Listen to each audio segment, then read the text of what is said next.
All right, we're back. I'm your host, BKP. Good morning from the office, North Georgia's only live online morning show. We have actually moved through several things this morning all the way up to 9 o'clock. There is the phone number. Now, I want to move to one more thing, okay? We've talked about the presidential, the Democrat Party presidential debate tonight, all right? We have talked about the opening of networks and Fox News and Never Trumpers. We just finished talking about Georgia Governor Brian Kemp, and let's go at 44, and his job as governor to appoint a senator for us that live here in Georgia in the next election, and that window is closed. Brian Kemp, Georgia Governor Brian Kemp gave all Georgians an opportunity to apply and say, hey, here's the reason I should be senator. The window closed. We're looking like any day. We're like you know how the Catholics, I always get in trouble, but I don't know how to avoid it, folks. You know how the Catholics wait for that smoke? They wait for that smoke from the Vatican when they stand around waiting for a pope. Well, Republicans, we're waiting for that smoke from the gold dome down there to see who will be the next senator. So now let's move to something else, okay? Now, we're going to get a little bit of impeachment. You know who I want to see the Democrats call as a witness? Because they have heard and manipulated the story in so many different ways to try to get you to believe it. I think they should call number 45. I think the Democrats should call the dude. I think they should. I think they should call the dude. I really do. I mean, he can go up there and say, hey, man, I heard this from, the guy down here and the guy down there at the bowling alley. So the dude likes to hang out at the bowling alley. I really think they should call the dude. Now, let's get back to that last picture. Governor has to appoint the senator. Now, let's go to Congress. Stay on elections, number 2. All right, number 2, why Democrats moved quid pro quo, okay, to bribery and impeachment push. Now, we're going to put this, we're going to tie this to the impeachment. We're going to tie this to the 6th and 7th district in Georgia. We're going to tie this to flipping the House back to Republican control. So give me let's play the video for a minute here. I think it's Ratcliffe destroys, absence of bribery to witness testimony. Do you have that one? Let's play that for a minute, okay? We're not going to play probably all 5 minutes, but let's play this for just a minute of Ratcliffe, Congressman Ratcliffe out of Texas. Go. In a press conference last Thursday, Speaker of the House, Nancy Pelosi, said that President Trump committed the impeachable offense of bribery, evidenced in his July 25th call transcript with President Zelensky. In concert with that, multiple Democratic members of this committee gave TV and radio interviews over this past week discussing how the president's conduct supported his impeachment for committing bribery, all of which struck me as very odd because for the longest time this was all about quid pro quo, according to the whistleblower complaint. But after witness began saying there was no quid pro quo, or even that quid pro quo was not even possible, we saw a shift from the Democrats. They briefly started to refer to the president's conduct on the July 25th call as extortion. And now it's shifted again last week to bribery. Ms. Williams, you used the word unusual to describe the president's call on July 25th. Lieutenant Colonel Vindman, you used the word inappropriate and proper. Now, I've word searched each of your transcripts, and the word bribery or bribe doesn't appear anywhere in that. Ms. Williams, you've never used the word bribery or bribe to explain President Trump's conduct, correct? No, sir. Colonel Vindman, you haven't either. That is correct. The problem is, in an impeachment inquiry that the Speaker of the House says is all about bribery, where bribery is the impeachable offense, no witness has used the word bribery to describe President Trump's conduct. None of them. These aren't all of the deposition transcripts. These are just the 10 that have been released. 6 weeks of witness interviews in this impeachment inquiry, hundreds of hours of testimony, thousands of questions asked, thousands of answers given. The number of times that witnesses have been asked any question about whether or not President Trump's conduct constituted bribery before Ambassador Yovanovitch was asked by my colleague, Congressman Stewart, last Thursday, is 0. The number of times witnesses have used the word bribery or bribe to describe President Trump's conduct in the last 6 weeks of this inquiry is 0. In fact, in these 3,500 pages of sworn deposition testimony and just these 10 transcripts released thus far, the word bribery appears in these 3,500 pages exactly 1 time. And ironically, it appears not in a description of President Trump's alleged conduct, it appears in a description of Vice President Biden's alleged conduct. This is important because as early as next week, my Democratic colleagues are going to say, we need to vote on the evidence from this impeachment inquiry, on the impeachment of the president for bribery. And they're going to send a report to the Judiciary Committee, and because there's more Democrats than Republicans, it's going to likely pass. And when that happens, the American people need to be clear that when the Democrats, what they are describing as bribery, not a single witness is describing as bribery.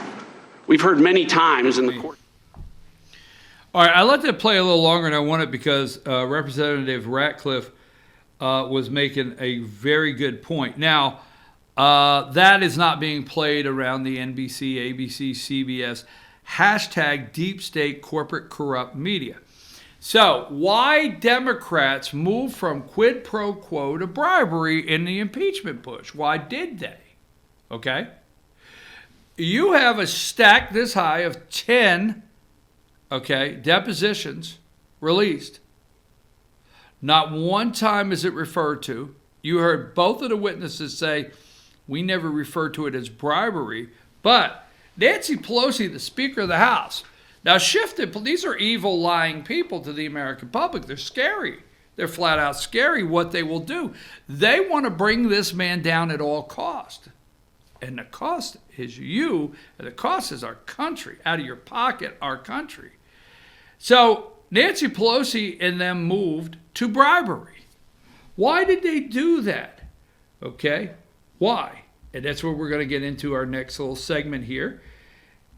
If you've been following the impeachment inquiry closely, you'll notice Democrats have moved away from using the term quid pro quo to describe President Trump's alleged misconduct in July phone call with Ukrainian President Zelensky and have instead embraced bribery. Why did they do that? House Speaker Nancy Pelosi explained in a press conference that the use of the word bribery makes it easier for the American people to understand. Quid pro quo for dummies, you the American people. Talking Latin around here, e pluribus unum, for many, one, quid pro quo bribery, she said. And it's in the Constitution attached to the impeachment proceeding. Okay? That's not the whole story. However, according to the Washington Post, terminology shift came after, now listen to this quote, after the DCCC conducted focus groups in battleground states. Battleground states. The shift came, and this is from the Washington Post, the shift came after Democrat Congressional Campaign Committee. So every time you hear DCCC, okay, Democrat Congressional Campaign Committee. The whole entire impeachment's a sham. It's politically motivated. They are testing what plays because they are in fear of what's about to happen in congressional races. For what reason? Because the Republicans stand a chance of taking back the House and may just do it. Okay? They're blowing this so bad. 65% of Americans say impeachment hearings won't change view of Trump. They're blowing this so bad because the American people are hearing corruption, charisma, and wondering why in the hell is Biden even getting involved in that. You hear things like, you look at things, just think about it on our terms. And when I say our terms, think about it. Say to yourself, so-and-so, he goes over there or she goes over there and she goes in the midst of that knowing blah, blah, blah, blah. Knowing blah, blah, blah, blah. All right, in our terms, and I say just down to earth, right? We always say the birds of a feather, right? We love our birds of a feather that flock together. That's what the American people are taking away from this, okay? Not that Vindman said, Lieutenant Colonel Vindman said, Dad, I'm safe, I'm in America. Okay, I'm glad you're safe. For the Washington Post, the shift came after Democrat Congressional Campaign Committee conducted focus groups in key House battlegrounds in recent weeks. Testing messages related to impeachment among questions put to participants was whether quid pro quo, extortion, or bribery was more compelling description of Trump's conduct, according to two people familiar with results, which circled among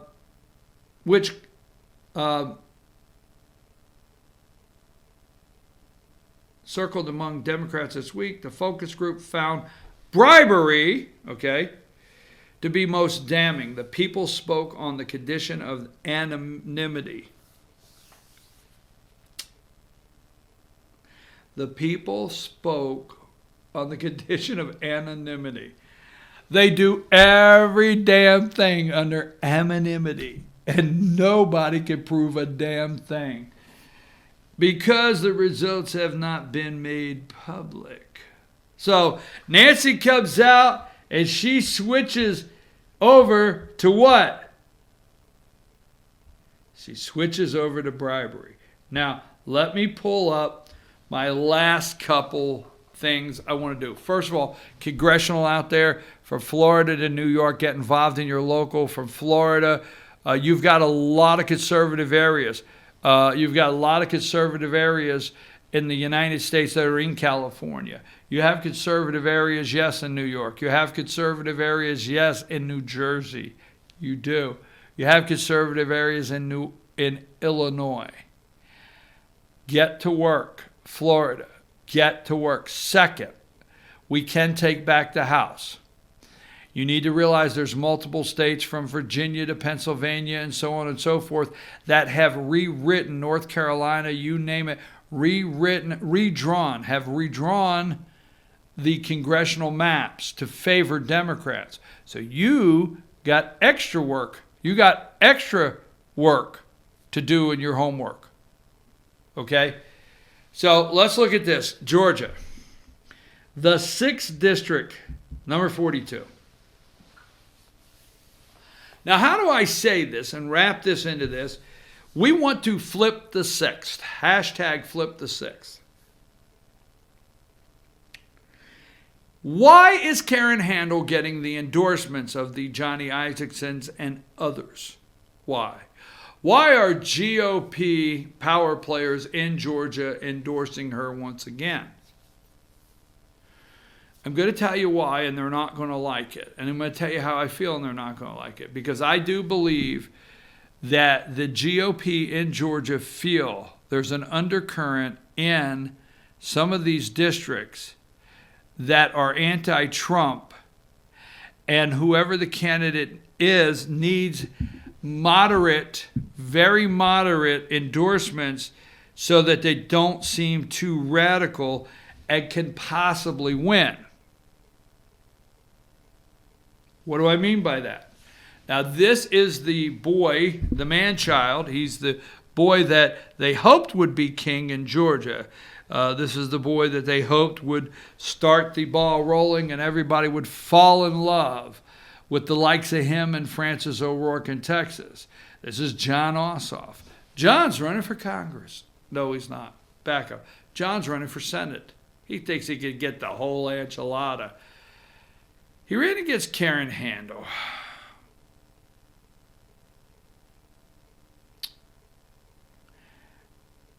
Karen Handel is a career politician. She is going to cuss me. No, she's not. I can't say that. I don't even know if Karen cusses. So let me sincerely apologize. She won't. It's just in my head, like other things. Karen will not like what I'm about to say, but she's a career politician. Karen is the Forrest Gump of politics. Run, Karen, run. I mean, there is no loss in politics for her that she don't think she could overcome and run again. You go, girl. But she ran against Ossoff in the 6th District of Georgia in what has been labeled the most expensive congressional district, DCCC, in history, this congressional race. And this was after Tom Price, as Tom Price became HHS secretary, and Karen had to run against Ossoff. So, she won. We stayed up late that night. It was a slim margin, and she won. Then, she decided, my words, that she wasn't a big friend to Donald when she got up there. She had to play that, I want to support the president, but I got to think this out. I need to hear everything before I can make a comment. I need to know all the facts before I could really do this, that, okay, all right. So she became known as a never Trumper. Now, to me, I would ask her if she'll come on the show, are you a never Trumper? One. And if you're not a never Trumper, how are you going to convince voters that you support the President of the United States?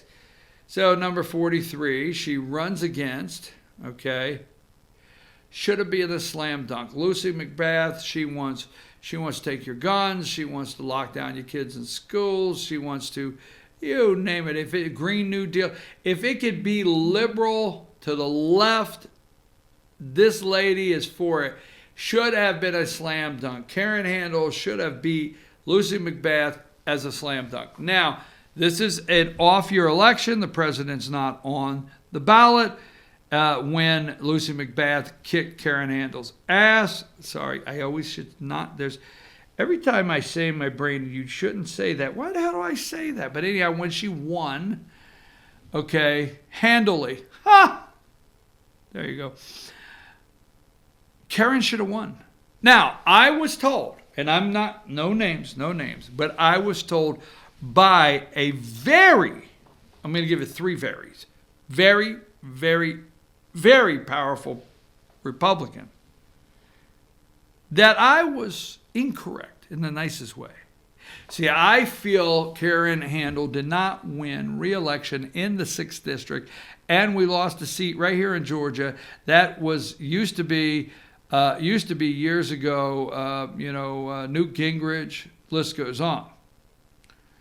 But that being said, the President of the United States flew into Macon. He brought the big bird to Macon.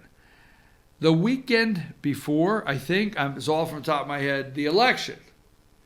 Now, Brian Kemp is winning, is running in a squeaker to Stacey Abrams for governor.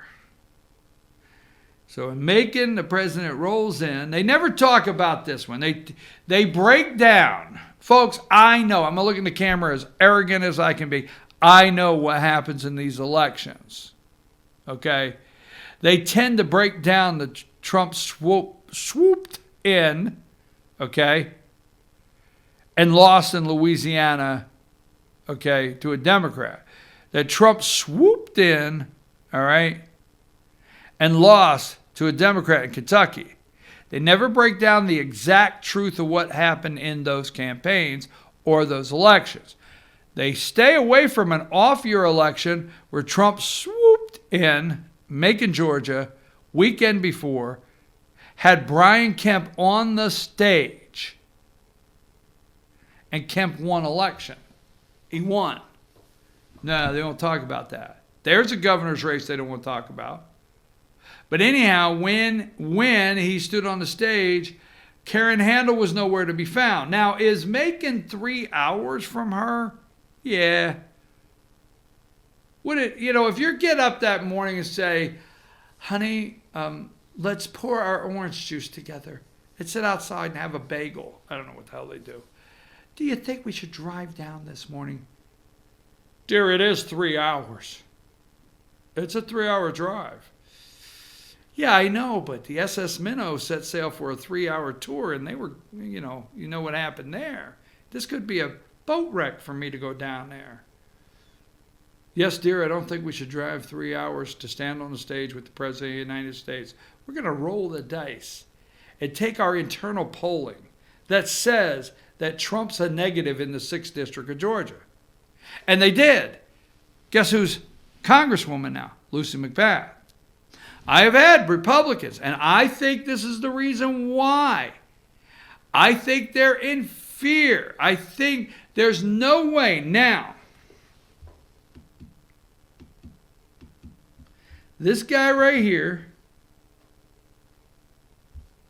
number 41. And there's Johnny Isaacson, and I picked this one because he's on the phone. Who's calling? Karen? Karen who? Handel? Hi, Karen, how are you? And you want what? You want me to endorse you? And why would you want that?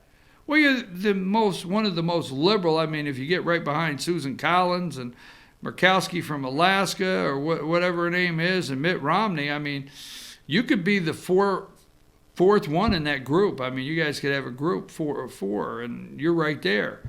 Yeah, I am. I'm pretty liberal, and it used to be my seat, so maybe an endorsement could help you and keep keep you in good faith with the people that are afraid of Trump. All right, I'll do it. Johnny Isaacson comes out, retiring, waiting for the governor to appoint his seat, and endorses Karen Handel.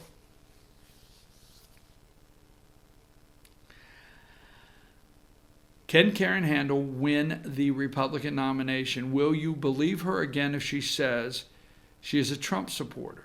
Okay? Will you? Will you vote for her again? And now I will say this is my opinion, okay?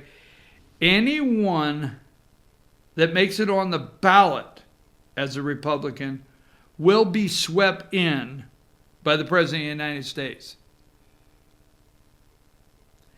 If Karen becomes the nominee for the 6th District of Georgia, let's go back with 43, and we try to win this seat back so we could get one seat closer to getting the majority in the House of Representatives and taking it away from Nancy Pelosi, will she squander that in the general but trying to distance herself from the president again?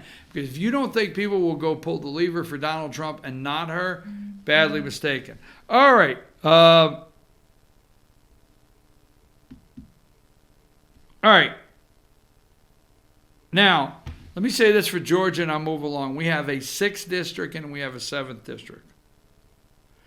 The 6th district we're trying to flip. This is the one Karen Handel wants to be Congresswoman or whatever again.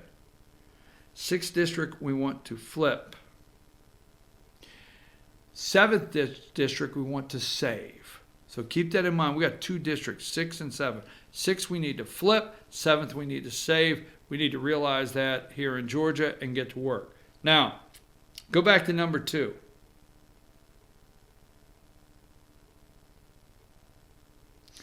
We'll wrap this up with, we know why Democrats have moved to bribery. Because there is no impeachment here. This is all politically motivated. They're only doing these impeachment public hearings to see if they could get clips to play. These are free campaign ads. Absolutely. Absolutely. Everything has been set up to be a free campaign ad. The American people know that when Adam Schiff says he does not know the identity of the whistleblower, he's a liar. They know that. All right? So the DCCC, the Democrat campaign, the Democrat, hell, I had it a minute ago, forget about it.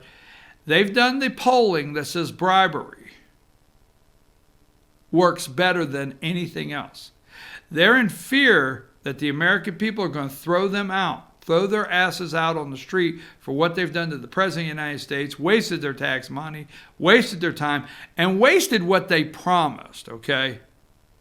Because your prescription drug prices are not, you're not better off. Democrats cannot come out and say, are you better off today? Because if they do, then they say, thank you, Donald Trump, because we didn't do a damn thing but investigate him for 2 years.